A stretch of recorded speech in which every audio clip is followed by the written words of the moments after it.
Hello everyone, welcome to our favorite place SRBPS online classes. Today in this class we will discuss about interdependence of plants and animals. Yes, today our topic is interdependence of plants and animals. So first of all, what do we mean by interdependence? Interdependence means the relationship between two or more living things where each one benefits from the other. Or we can say this is a give and take relationship between two living beings. Means if one is taking something from other, so it will definitely give something to it in return. So this is called interdependence. In general way we can say how do plants and animals need each other. The first question that arises is how do animals depend on plants? How do animals depend on trees or plants? See, plants provide homes and food for many animals. As you know, many animals are living on trees or plants. So many insects, birds, animals like monkeys, raccoon, squirrel, they are finding their home on trees or plants. Clear?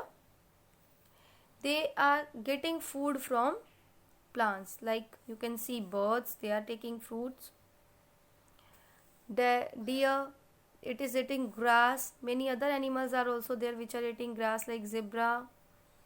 Insects are also getting food from plants. Clear? All living beings directly or indirectly depend on plant for their food, we can say. See, now you would be thinking, ma'am, lion, leopard, tiger, they are eating other animals. Then how do they depend on plants for their food? I tell you by this picture. See, grasshopper is eating plant and frog is eating grasshopper and the snake is eating frog. Now you would be thinking, ma'am, snake is eating frog and frog is eating grasshopper. It means they are not eating plants. But grasshopper is eating grass. So we can say if grass is not there, then no grasshopper will be there. If no grasshopper will be there, then no frog will be there because it will not get anything to eat. And if frogs are not there, then snake will also be not there. So we can say snakes and frogs, they are also indirectly depend on plants for their food. Because if plants are there, then only there will be other animals which will be eating grass. We can take another example of lions as well. That lions are eating deer, bisons or zebras.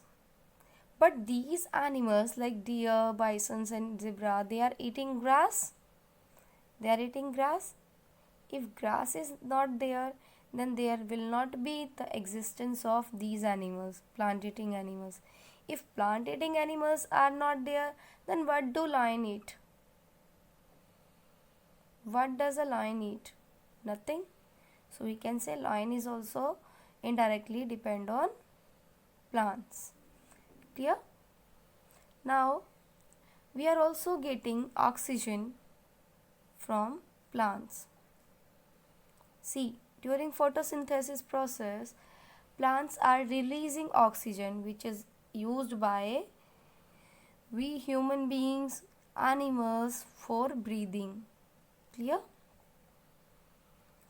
Plants also provide many useful products and materials which benefit human beings as well as other living things.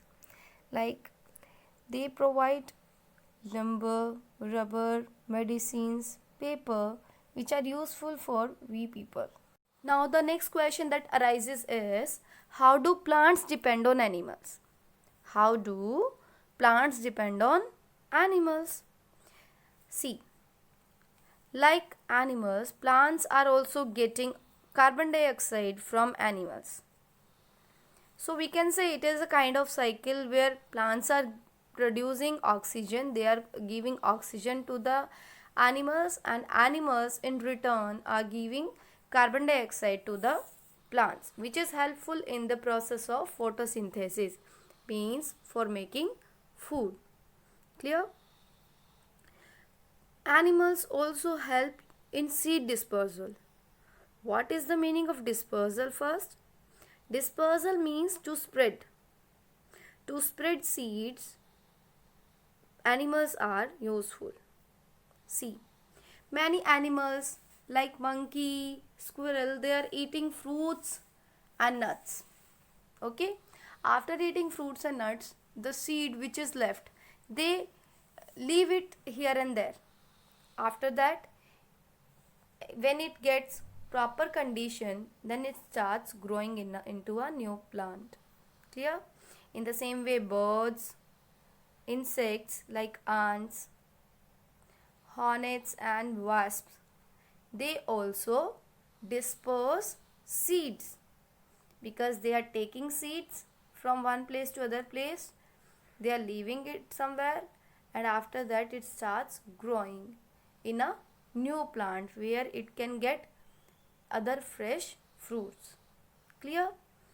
So students, I think it is clear to you that how plants and animals are interdependent. There is always a need to maintain a balance. If the balance is disturbed, then our lives will also be disturbed.